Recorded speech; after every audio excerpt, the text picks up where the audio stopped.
ونصلي على رسوله الكريم أما بعد فأعوذ بالله من الشيطان الرجيم بسم الله الرحمن الرحيم يعلمون ظاهرا من الحياة الدنيا وهم عن الآخرة هم غافلون صدق الله العظيم وقال النبي صلى الله عليه وسلم حب الدنيا رأس كل خطيئة چنا گشتئی سید بہر شکار کہ یادت نیاید بروز شمار دنیا کے مسافر منزل تیری قبر ہے طے کر رہا ہے جو تو 2 دن کا یہ سفر ہے۔ دوستو اور بزرگوں،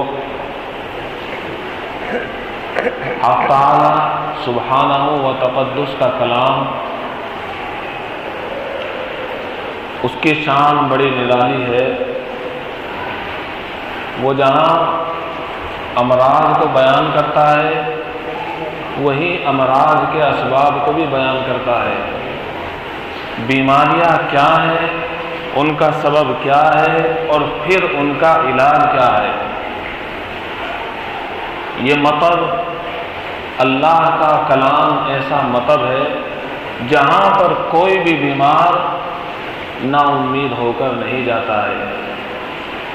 جو بھی قرآن کے ذریعے اپنا علاج کروانا چاہتا ہے اس کو کبھی نا امیدی نہیں رہتی ہے، اس لیے کہ یہاں پر مرض بھی بیان کیا جاتا ہے، مرض کی تشخیص بھی بیان کی جاتی ہے، اس کا سبب بھی بیان کیا جاتا ہے اور پھر اس سبب کے ازالے کا علاج بھی تدبیر کر دیا جاتا ہے۔ تو قرآن پاک کی اس آیت کا خلاصہ جو میں نے خطبے میں پڑھی ہے یہ ہے کہ اللہ تعالیٰ بتانا چاہتے ہیں کہ کافروں کے سامنے ہر طرح کے دلائل رکھے گئے، ہر طرح کے معجزات سے ان کو واقف کرا دیا گیا، لیکن اس کے باوجود وہ ایمان نہیں لائے۔ تو ایمان نہ لانا اور کفر پر جمے رہنا یہ مرض ہے، قرآن اس کو مرض بتا رہا ہے، یہ بڑی بیماری ہے۔ اب اس بیماری کا سبب کیا ہے؟ اس کا سبب بتایا جا رہا ہے یعلمون ظاہرا من الحیات الدنیا وہم عن الآخرۃ ہم غافلون، کہ یہ سب صرف اور صرف دنیا ہی کو جانتے ہیں، ان کا تالاب صرف اور صرف دنیا ہے، یہ دنیا ہی میں گھسے پڑے ہیں اور آخرت سے غافل ہیں۔ تو یہ 2 چیز ہیں جو ان کی بیماری کی سبب بن رہی ہے۔ نمبر 1 توجہ الی الدنیا اور نمبر 2 غفلت عن الآخرہ۔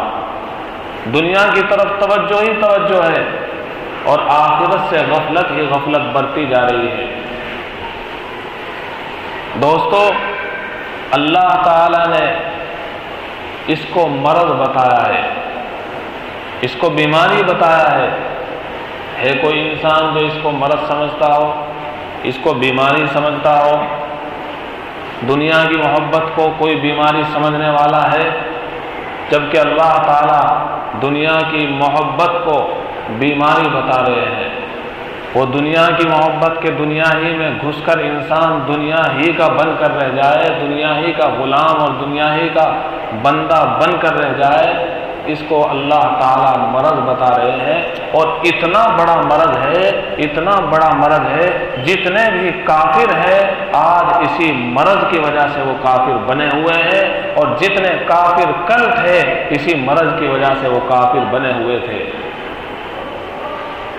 آپ نے نہیں دیکھا یہودی ایمان نہیں لائے، ہر طرح کے دلائل ان کے سامنے پیش کر دیے گئے، اور دلائل بیان کرنے والا بھی کون؟ محمد الرسول اللہ صلی اللہ علیہ وسلم۔ اور دلائل بھی بیان کیے جا رہے ہیں کلام اللہ، کتاب اللہ، قرآن مقدس کے ذریعے، لیکن اس کے باوجود ایمان نہیں لاتے۔ اور بات یہ ہے کہ وہ اللہ کے نبی کو نبی جانتے تھے، یعرفون ابناءہم یعرفونہ کما یعرفون ابناءہم، وہ اللہ کے نبی کو ایسے پہچانتے ہیں جیسے اپنے بیٹوں کو پہچانا کرتے تھے، لیکن اس کے باوجود ایمان نہ لائے۔ اس کی وجہ بھی یہی تھی، حب الدنیا، دنیا کی محبت۔ انہیں پتا تھا کہ آج ہم پیر بنے ہوئے ہیں، آج ہم گدیوں پر بیٹھے ہوئے ہیں، یہ ساری پبلک ہماری غلام بنی ہوئی ہے، ہماری مرید بنی ہوئی ہے۔ اگر ہم مسلمان بن گئے تو ہمیں مرید بننا پڑے گا۔ جبکہ ان نالائقوں کو، بیوقوفوں کو یہ نہیں پتا تھا کہ صحابہ مرید بنے ہوئے تھے۔ محمد رسول اللہ صلی اللہ علیہ وسلم کے ایک دن یہ بھی آیا ہے کہ دنیا نے دیکھا ہے یہی پیارے رسول کے بننے والے مرید خزائن قیصر و کسریٰ ان کے پاؤں میں پڑے ہوئے تھے۔ قیصر و کسریٰ پر حکومت کرنے والے مسلمان ہی، یہ صحابہ اکرام ہی تو تھے۔ ان کے آباء و اجداد اور ان پیروں کے آباء و اجدادوں نے سوچا بھی نہ ہوگا کہ اتنی دنیا صحابہ کے پاس آ جائے گی، لیکن وہ دنیا میں اتنے گھس گئے تھے، وہ دنیا میں اتنے مگن ہو گئے تھے کہ انہوں نے دنیا ہی کو سب کچھ سمجھ لیا تھا۔ لیکن دوست اور بزرگوں، اس کا مطلب یہ نہیں ہے کہ ہر مسلمان کو دنیا آ کر ہی رہے گی، ہر مسلمان کے ہاتھ رزق سے بھرپور ہو جائے گے، ایسا نہیں ہے۔ بلکہ سب سے بڑی چیز جو مسلمان کو اسلامیت کی وجہ سے اور ایمانیت کی وجہ سے اور اللہ کو ماننے کی وجہ سے اور اللہ کی ماننے کی وجہ سے جو حاصل ہوتی ہے وہ اللہ کی رضا ہے، وہ اللہ کی خوشنودی ہے، جو ساری دولتوں سے بڑی دولت ہے، جنت سے بھی بڑی دولت اللہ کی رضا ہے، اللہ کی خوشنودی ہے۔ تو پیارے دوستو، آپ کو معلوم ہو گیا کہ کافر اپنے کفر پر جمے ہوئے ہیں، یہودی اپنی یہودیت پر اور منمانی زندگی پر جمے ہوئے تھے، عیسائی اپنے دین پر جمے ہوئے تھے۔ وہ حضرت عیسیٰ کو الہ قرار دے رہے تھے، اللہ کا بیٹا قرار دے رہے تھے، اور اپنی اس حرکت سے باز نہیں آ رہے تھے۔ وجہ اس کی یہ تھی کہ وہ دنیا ہی میں پڑ کر رہ گئے تھے، دنیا ہی میں گھس کر رہ گئے تھے۔ وہ یہ سوچ رہے تھے اگر ہم نے پیارے محمد کے ہاتھ کو تھام لیا تو ہم مرید بن جائیں گے، جبکہ ہمیں مرید نہیں بننا ہے، ہمیں تو پیر بننا ہے۔ پیر بن کر ہی تو لوگوں کا مال گھسیٹا جاتا ہے۔ نقلی پیروں کی بات ہو رہی ہے، اصلی پیروں کی بات نہیں ہو رہی ہے۔ اصلی پیر تو ہوتے ہیں جو اللہ والے ہوتے ہیں، جن کی نگاہ جب بٹتی ہے کسی پر تو وہ بھی اللہ والا بن جایا کرتا ہے، جن کی آہو بکا اور رونے سے اللہ یاد آ جاتا ہے، جن کو دیکھنے سے اللہ یاد آ جاتا ہے، وہ ہوتے ہیں پیر۔ نقلی پیروں کی بات نہیں ہو رہی ہے بلکہ اصلی پیروں کی بات ہو رہی ہے۔ تو بہرحال وہ نقلی پیر بنے ہوئے تھے، اور نقلی پیر کی وجہ سے جو چیز ملا کرتی تھی وہ ان کو مل بھی رہی تھی۔ اب ہم اپنے آپ کو دیکھتے ہیں، کافروں کو جو پریشانی اور جو مرض لاحق ہوا، جس کی وجہ سے وہ آخرت سے غافل ہو گئے، دنیا کی محبت۔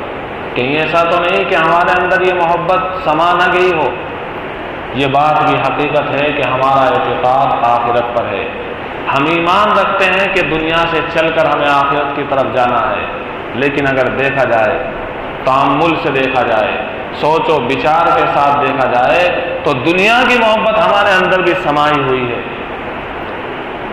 جبکہ اللہ کے نبی نے فرمایا کہ حب الدنیا راس کل خطیئۃ، دنیا کی محبت ساری بیماریوں کی جڑ ہے۔ یہاں پر ایک بات بھی آپ یاد رکھیں، ایک ہے حب الدنیا اور ایک ہے کسب الدنیا، دونوں چیزوں میں فرق ہے۔ ایک ہے دنیا کی محبت، ایک ہے دنیا کو کمانا، دونوں چیزوں کے اندر فرق ہے۔ دنیا کی محبت سے منع کیا گیا ہے، دل کے اندر بسانے کی چیز نہیں ہے، لیکن اگر کوئی دنیا کو کماتا ہے تو قرآن اور حدیث اس کے بارے میں کیا کہتے ہیں؟ قرآن کبھی منع نہیں کرے گا دنیا کو کمانے سے، حدیث رسول کبھی منع نہیں کرے گی دنیا کو کمانے سے، بلکہ اللہ کے نبی نے تو یہاں تک فرمایا کسب الحلال فریضۃ بعد فریضہ، فرض کے بعد ایک فریضہ یہ بھی ہے کہ انسان حلال کمائے۔ قرآن منع نہیں کرے گا دنیا کمانے سے، بلکہ ہر نماز میں دعا مانگی جاتی ہے، نماز کے آخر میں دعا مانگی جاتی ہے، ربنا آتنا فی الدنیا حسنہ، دنیا کی خوبی کی اور دنیا میں حسن پیدا کرنے کی دعا مانگی جا رہی ہے اللہ سے۔ تو معلوم ہوا کسب الدنیا منع نہیں ہے بلکہ حب الدنیا منع ہے۔ تو لہذا ہمیں ضرورت اس بات کی ہے کہ ہم دنیا کو دیکھیں، ظاہری طور پر نہ دیکھیں بلکہ اس طرح دیکھیں جس طرح اللہ والے دنیا کو دیکھ کر گئے ہیں۔ اور اللہ والوں نے جب دنیا کو دیکھا تو دنیا کو دیکھنے کے بعد انہوں نے نظارہ پیش کیا، دنیا کی صورت کو بتایا، اور یہ بتایا کہ دنیا کی صورت ایسی ہے جیسے پاخانہ ہو اور پاخانے کے اوپر چاندی کا ورق لگا دیا گیا ہو، اسی طرح دنیا ظاہری اعتبار سے بڑی خوبصورت لگتی ہے لیکن بظاہر پاخانہ ہے، بظاہر پخانہ ہے، بظاہر نجاست ہے، غلاظت ہے، گندگی ہے۔ بہت سے یوں کہہ کر چلے گئے اللہ والے کہ دنیا کی مثال اس طرح کی ہے، ظاہری اعتبار سے اگر اس کو دیکھا جائے گا بڑے نقش و نگار کے ساتھ، دل چاہے گا کہ اس کی طرف مائل ہو جائے، لیکن اندر سے اگر دیکھا جائے تو بڑھیا کھسڑ بڑھیا ہے۔ تو ضرورت اس بات کی ہے کہ دنیا کو دیکھیں مگر اچھی طریقے سے دیکھیں، اس کی حقیقت کو پہچانیں۔ دوستو اسی طرح دنیا والوں کو بھی دیکھنے کی ضرورت ہے، دنیا کو تو دیکھ لیا، دنیا کی حقیقت کو پہچان لیا، یہ فانی ہے، لیکن اسی طرح دنیا والوں کو، دنیا داروں کو بھی دیکھنے کی ضرورت ہے۔ دنیا داروں کو جب دیکھیں گے ان کو چین نہیں آتی ہے، اب بچے کا غم ہے، اب عہدے کے چھوٹنے کا غم ہے، اب اس کا غم ہے، اب اس کا غم ہے۔ اس کا مطلب یہ نہیں ہے کہ اللہ والوں کو غم نہیں ہوتا ہے، اللہ والوں کو بھی غم ہوتا ہے، بچے کا غم ان کو بھی ہوتا ہے، اولاد کا غم ان کو بھی ہوتا ہے، لیکن دوستوں اور بزرگوں ان کے غم کے ساتھ اللہ کی رضا شامل حال ہوتی ہے۔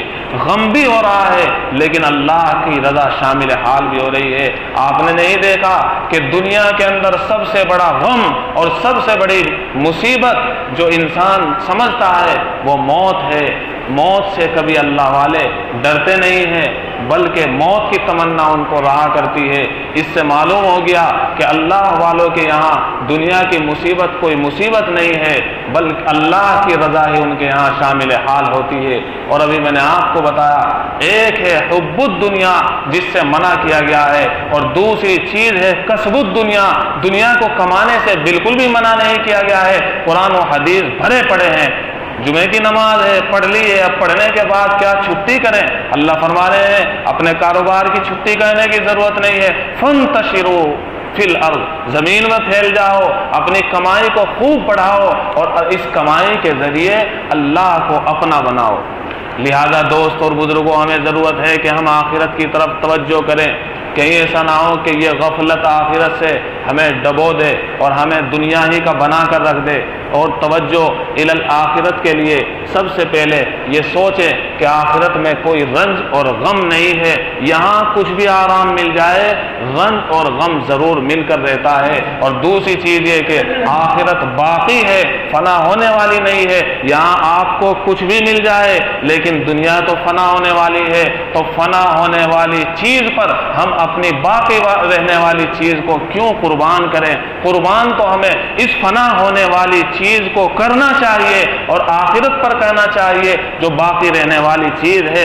اور تیسری بات یہ کہ دنیا کو جتنا طلب کیا جائے اس سے کم ہی ملتی ہے، اور آخرت کو جتنا بھی آپ طلب کرو گے اس سے زیادہ ملتی چلی جاتی ہے۔ اللہ رب العزت مجھے اور آپ کو آخرت کا فکر نصیب فرمائے، دنیا کی یہ جو محبت ہمیں اللہ سے کاٹنے والی ہے اس محبت سے ہم سب کو بچائے۔ اللہ رب العزت ہم سب کو اپنا بنائے۔ وآخر دعوانا الحمدللہ۔